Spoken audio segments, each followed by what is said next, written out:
Cari gereja yang mau bangkit, gereja yang mau berperan, gereja yang berfungsi. Karena di tengah-tengah kegelapan, gereja harus bersinar.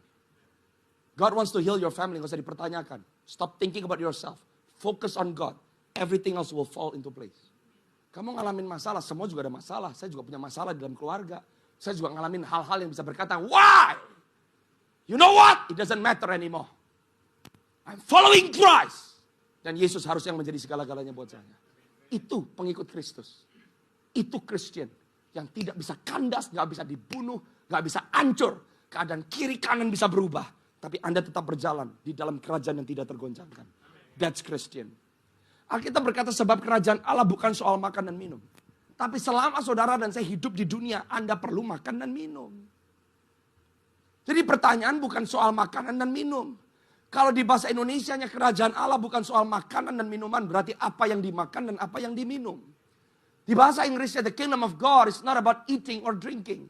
Jadi bukan makanannya tapi makan. Bukan minumannya tapi minum. Tapi saudara dan saya hidup di planet yang namanya bumi. Anda perlu makan, Anda perlu minum. And God knows that. Tuhan tahu. Karena kalau Tuhan tempatkan saudara di bumi, tapi Anda tidak diberikan makan, Anda tidak diperlengkapi, Anda dibuat mati, berarti dia tuh pencipta yang tidak bertanggung jawab, gitu loh. Logik. Anda disuruh cari makan sendiri, survive sendiri, Tuhan macam apa dia?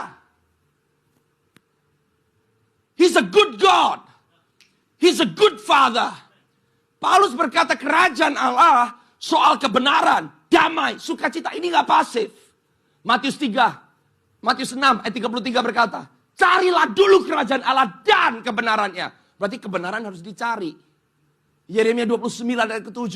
Usahakanlah kesejahteraan. Damai sejahtera harus diusahakan. 1 Tesalonika 5. Bersukacitalah. Berarti sukacita harus dipraktekkan. Gak ada kekristenan pasif. Paulus lagi mau ngomong.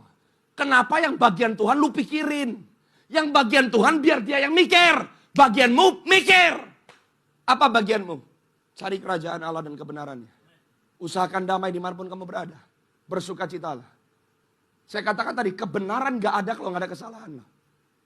Saudara tahu kalau Anda bawa kebenaran, orang pasti gak suka sama saudara. Keluargamu pasti ngeludahin saudara. Kalau saudara gak mau untuk disakiti oleh orang, lepasin itu kebenaran. Karena itu kebenaran gak ngefek dalam hidupmu. Namanya aja udah benar. Kalau benar berarti dia harus melawan yang salah. Kebenaran gak bisa dibungkam. Kebenaran dia tetap benar. Kebenaran gak butuh pembenaran.